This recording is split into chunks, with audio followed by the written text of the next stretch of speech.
עלה למעלה, עלה בן אדם, עלה למעלה, עלה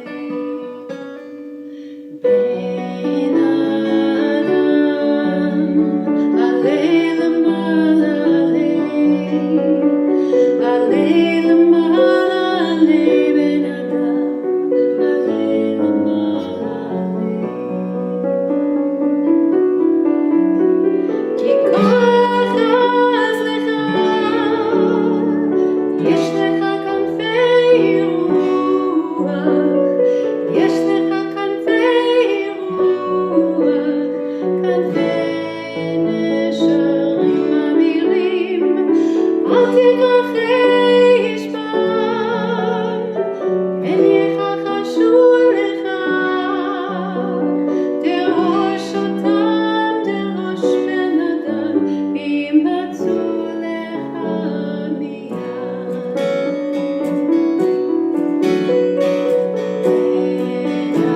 אדם, עלה למעלה, עלה למעלה, עלה בן אדם, עלה למעלה, בן אדם, עלה למעלה, עלה למעלה, עלה בן אדם, עלה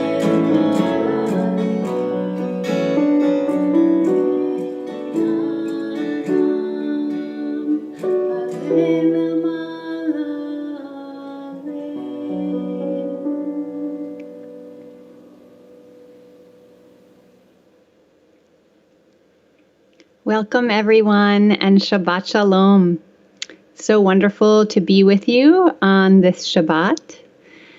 And in honor of Tu B'Av, on which we celebrate love, this Shabbat we have a lot of readings and poems to do just that.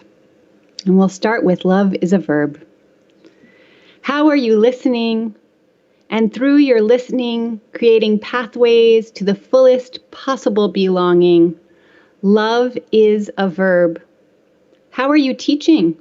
And through your teaching, flinging open the gates of judicious learning and kind humility. Love is a verb. And most importantly, how is your life a blessing? Because all of your actions combined should bring the world tides and tides of blessings, and through your sowing, bring the generations before and after you to pastures of feeling, grieving, and healing. Love is a verb.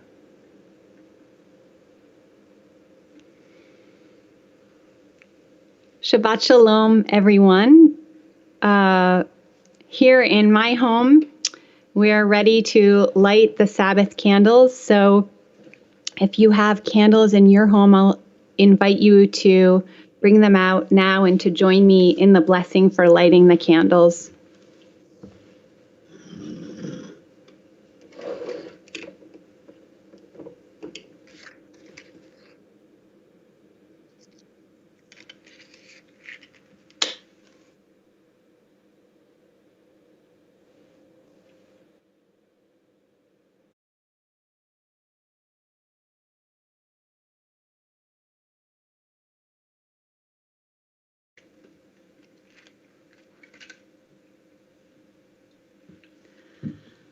Baruch atah Adonai Eloheinu melech haolam, asher kitshanu b'mitzvotav, v'tzivanu lehadlik ner shel Shabbat, lehadlik ner shel Shabbat.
When we chant Baruch Hu together, when we're in the sanctuary, we're inviting God's presence into our midst.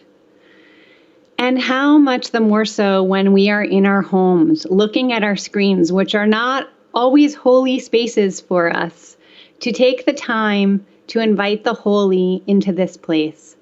So as you rise, if you would like to rise in your homes, just take a deep breath, inviting holiness to pervade your space, to pervade your personal space, and even to pervade the space of your own physical self as we rise for Baruch Hu.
As we invite holiness into our spaces, into our hearts, let's also take a moment to pay attention. Shema tells us just to listen, but in a broader sense, to pay attention to everything going on around us so that we may take the opportunity to recognize the moments of holiness that occur in our everyday experience.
At this point in our service, we usually join together in the words of Ve'ahavta, and we chant them in English. But as those words are all about love, I thought we'd take an opportunity to hear something different. And this is an alternative Ve'ahavta. Hava no hav. Let us encounter all the world with appreciative and insightful love. Deep and healing love. Liberating and joyful love. Let us rejoice in love and in the fertility it brings to the human experience. Love expands our abilities to explore and express ourselves. Love deepens our feelings of connectedness and individuality. Love helps us reach across the boundaries of ego, class, creed, ethnicity, and nation. Love heightens our senses of meaning, beauty, and wonder. Let us love all the world with all our heart, with all our soul, and with all our might. And these words will be upon our heart always. Let us learn them by heart with our children, and let us speak them often as we sit in our homes and walk along the way, as we lie down and rise up. Let us attach them as a sign to guide our minds and our hands. Let us write them on mezuzahs in our homes as lessons. Let us make our every deed a labor of love.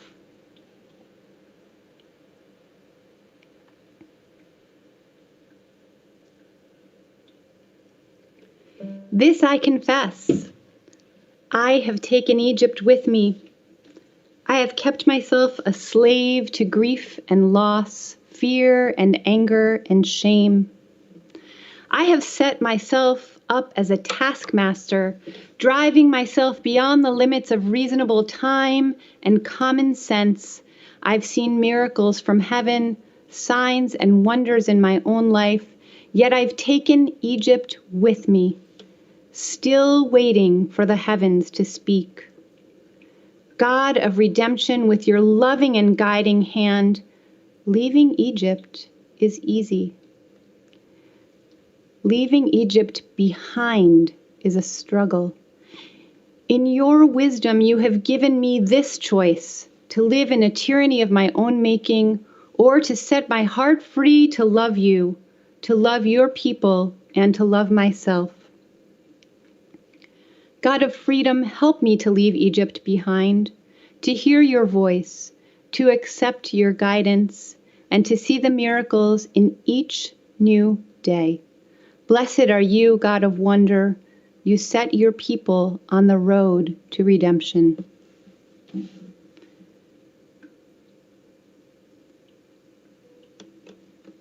We join now together in our song of redemption.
We come to the central part of our service, the Amidah, and we're going to do this part silently in our own spaces.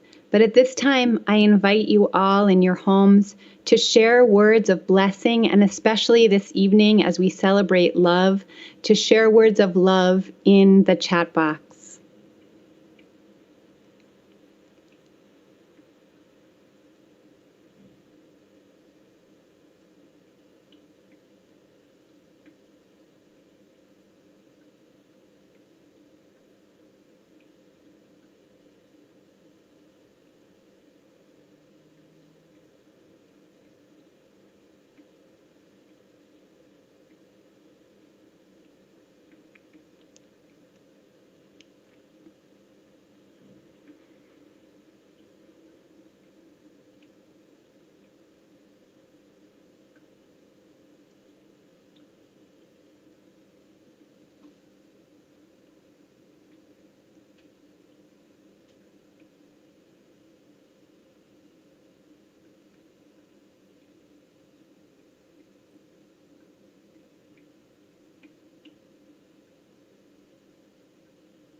When we come together as a community, of course, we think about those amongst our own friends and families and within our community, those who are in need of healing at this time.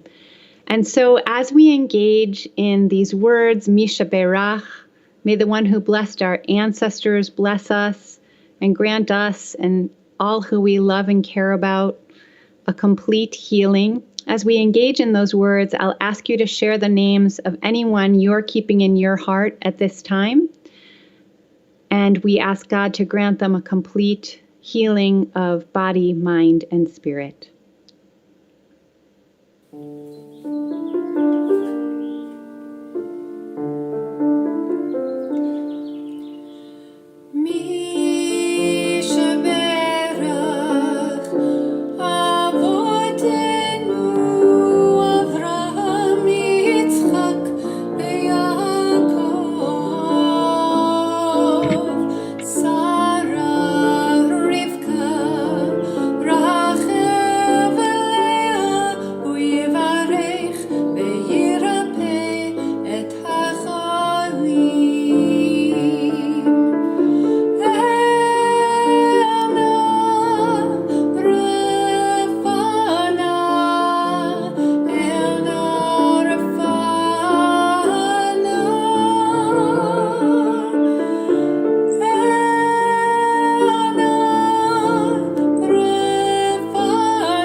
Kol ha'olam kulo gesher tsar me'od. I'm sure you've heard those words before. They're words of Rebbe Nachman of Wroclaw, but they're actually not the words that he said. He said, V'da sheha'adam tzarich la'avor al gesher tsar me'od me'od v'ha'klal v'ha'ikar shelo lefached klal. It's just a small difference between the words that we know and the words that he actually said. And what he said translates as, now you must know that a person, a human being, needs to pass over a very, very narrow bridge. And the rule and the essence is to not be afraid at all. What important words for us at this very moment when many of us are experiencing fear. And in this week's Torah portion, we also learn about fear. We learn a little bit about fear. In Deuteronomy 7, verses 17 through 18, the Torah tells us, should you say to yourselves, these nations are more numerous than we, how can we dispossess them? Have no fear of them. So this is a book that I'm sharing with you that I love to turn to, and it's a translation of the Rebbe Yitzchak of Berdichev and his book called Kedushat Levi. And Rebbe Yitzchak shares something with us. He wrote, in truth, if any obstacle should arise for you, heaven forbid, in your service of the blessed Creator, then the most important thing is not to respond in terror or fear. Surely then, with the help of the blessed Creator, nothing will afflict you. This is implied in the verse that we just read from the Torah. Should you say to yourselves, these nations are more numerous than we. Rebbe Yitzchak tells us, you are permitted to think this. But the Torah adds a piece of advice. You may ask, how can we dispossess them? And the Torah gives advice about how we can dispossess the impediment to our service. Have no fear of them. Then certainly you will be able to dispossess them. Many of us are in a state of fear at this very moment. In so many ways, there's so much uncertainty about the future. Yesterday, I listened to a podcast. Thursdays are my day off, and so that's what I do on my days off. I listen to podcasts. It's one of my favorite things to do. And I highly recommend the one I listened to yesterday. It's from Radio Lab, and it's called Dispatches from 1918. So in 1918 and 1919, as there was an enormous pandemic gripping the world, and that was the influenza pandemic, it's hard to find even a mention of the pandemic that was ravaging the world, even in the New York Times, over that 2-year period. The flu itself took 50 million lives worldwide in 2 years. World War I, that happened at the same time but took 4 years long, took 20 million lives. So you can see that in a much shorter period of time, the pandemic that existed back then had an even greater toll on life. Perhaps the lack of coverage in the media was due to the fact that people were more used to not understanding disease. In our age, we've come to know so much about the world that we live in that we expect to know about even the diseases that are causing us pain and discomfort. In 1918 and 1919, it was out of the people's control, and they knew that. War, which had greater coverage, was completely man-made and perhaps could therefore be seen as more controllable. Now, fear does have a real purpose. Fear keeps me from sticking my hand into a fire. It keeps me from walking into a street with fast-moving cars. Fear is hopefully enticing us at this moment to mask up when we leave our houses and to wash our hands as we return.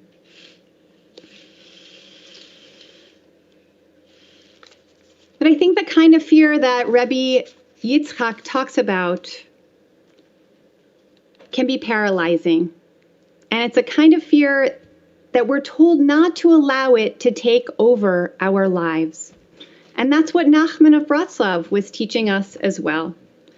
Rabbi Jonathan Slater writes in an addendum to his translation of Rabbi Yitzchak's words, "How can we not fear?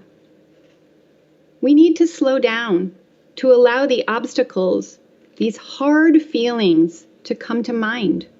We need to sit quietly to create the inner space in which they might arise in heart and mind.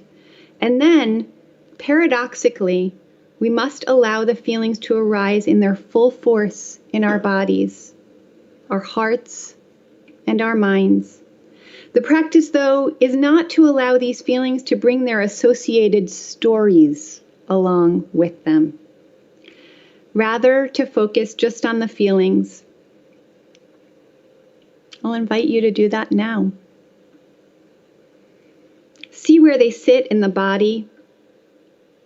Notice their characteristics.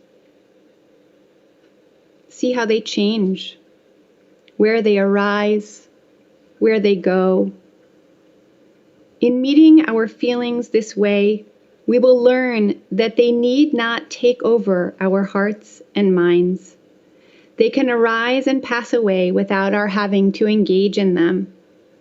And in the end, the instruction is, do not fear your fear of your feelings. The feelings will come and go. Adding fear to them will make them stronger, prolonging your pain, raising the likelihood of inner resistance and failure to change. We do not control our feelings. They arise of their own accord. We cannot simply tell ourselves, do not fear, but we can choose not to add to our fear or to fear our feelings and the obstacles they raise. In this way, we may truly dispossess them and enter the land redeemed. As we enter this Shabbat, hopefully a Shabbat where we can meet our feelings, whether those be feelings of fear, of joy, of whatever feeling we might be experiencing in this moment, and enter into a time of expansiveness. The Psalms teach us, you need not fear the terror by night or the arrow that flies by day. Wishing all of you a Shabbat of peace and a Shabbat where we can see our fears for what they are and not allow them to rule us. Shabbat Shalom.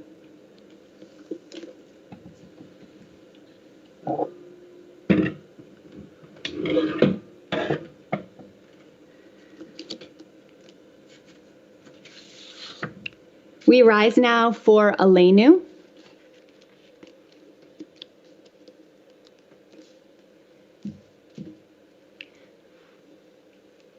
Aleinu לשבח לאדון הכל, לתת גדולה ליוצא בראשית, שלא עשנו כגויי הארצות, ולא שמנו כמשפחות האדמה, שלא שם חלקנו כהם, וגורלנו ככל המונם.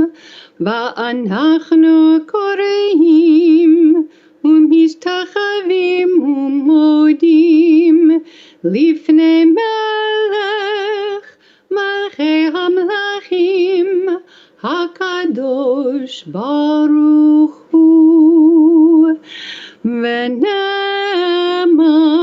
והיה אדוני למלך על כל הארץ ביום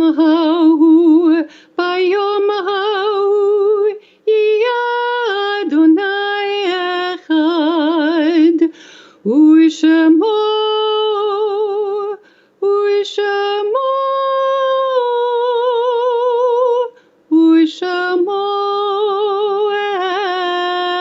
אחד.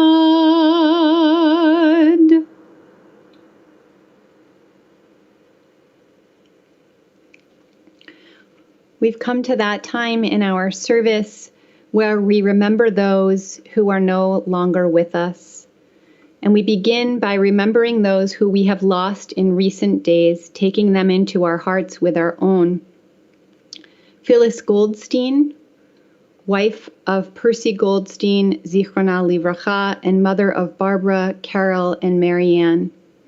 Rosia Nickberg, wife of Elliot, mother of Adina and Jerry, and grandmother of Julie Zeisler. We also remember my friend and colleague, Cantor Stephen Schur.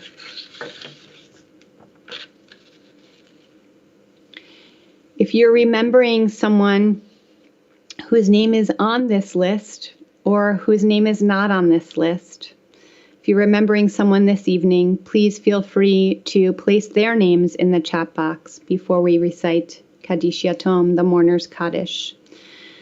And this evening, we also recall loved ones who died at this season in years past. Joanne Alfred, Jack Berman, Anna Julia Bonici de Ferrero, Jean Davidoff, Lawrence Deutsch, Sam Delinko, Frank Filer, Edna Florence, Jerome Freeling, Rosalind Gilbert, Elsie Goodman, Celia Green, Anthony Imarco, Loretta Katz, Maurice Lamensdorf, Maurice Lazarus, Morris Potus, Thelma Prince, Isidore Rosenberg, David Rosenthal, Walter Schoenfeld, Raquel Schanbrom, Wilfred Shohan, Sabina Silber, Marion Tashman, Alice Walker, Natalie Weinstein, and Clifford Weitz. We rise now for the mourner's Kaddish as we say these words of praise, remembering the ones who were dear to us. Yitgadal v'yitkadash shemei Rabbah, be'alma divrach chirutei ve'amlich malchutei, b'chayechon u'v'yomechon u'v'chaye dechol beit Yisrael, ba'agala u'vizman kariv v'imru amen. Yehei shemei Rabbah mevarach le'alam u'le'almei almaya. Yitbarach v'yishtabach v'yitpa'al v'yitromam v'yitnaseh, v'yithadar v'yitale v'yithalal shemei dekudshah barichu.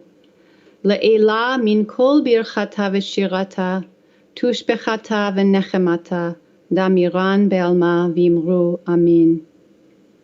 Yehei shalom rabba min shemaya, v'chayim aleinu ve'al kol Yisrael, v'imru amen. Oseh shalom b'mromav, hu ya'aseh shalom, aleinu ve'al kol Yisrael, v'imru amen. May the one who makes peace on high bring peace and wholeness to all of us, to all Israel, and to every being on earth. And let us all say, amen.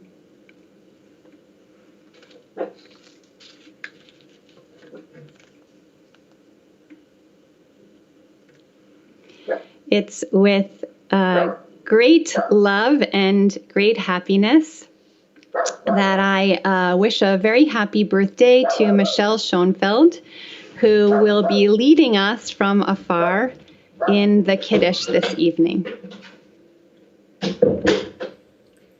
Baruch atah Adonai, Eloheinu melech haolam, borei peri hagafen. Baruch atah Adonai, Eloheinu melech haolam, asher kiddushanu b'mitzvotav, v'ratzavanu, v'shabbat kodsha, v'ahava uvratzon, hinhilanu, zikaron lema'aseh bereishit, ki hu yom tehila, lemikra'e kodesh, zecher l'tziyah, Mitzrayim, kivanu v'charta, v'tanu kidashta, mikol hamim, v'shabbat kodshecha, v'ahava uvratzon, hinhaltanu. Baruch atah Adonai, mekadesh hashabbat. Amen. Okay.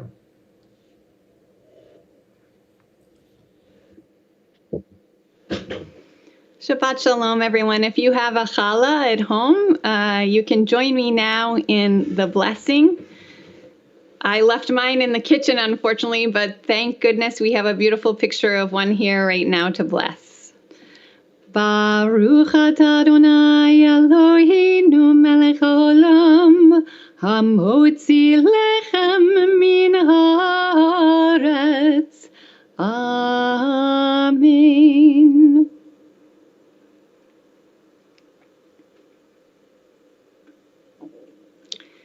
As we close our service this evening, we turn to words from our prayer book, set to music by my colleague Stephen Schur, whose name I mentioned earlier during Kaddish. These words, Dodi Lee, come from the Song of Songs, which is our wonderful, wonderful biblical anthology of beautiful words of love. So if you're in the mood for learning a little bit about some of these biblical references to love, you can open up those pages, and I promise you they will not let you down. The amazing thing is that while clearly, if you take time to read those words, they were written from one human being to another one, clearly about human love, the rabbis took this as an opportunity to riff on the idea of love between the Jewish people and God, and said that these words that were written about human love were really a reflection of the relationship between God and the Jewish people. May we come to experience love in all of its myriad forms, whether it be between human beings or between us and knowing that we are loved by God. And let that be an everlasting message for us, but particularly on this Shabbat as we celebrate love.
We hope you'll stay connected with us through the weekend. Tomorrow morning, you can join Rabbi Davids for Chevra Torah and me in the afternoon for Torah Yoga and Havdalah. On Wednesday, our Early Childhood Learning Center has a parent meeting in the evening. And on next Friday, you can join me for mindfulness. It's actually at 9:30 a.m., but if you get there at 9, that's fine. You can have an extra half hour of being mindful. And of course, we'll join together once again for Shabbat at home, although I believe we'll be back on Zoom next week. You can find all of the ways to connect with us on our online calendar at www.unisyn.org/calendar. I wish all of you a beautiful Shabbat. Shabbat Shalom. Have a lovely evening. And from our homes to yours, wishing you peace and wholeness. Shabbat Shalom.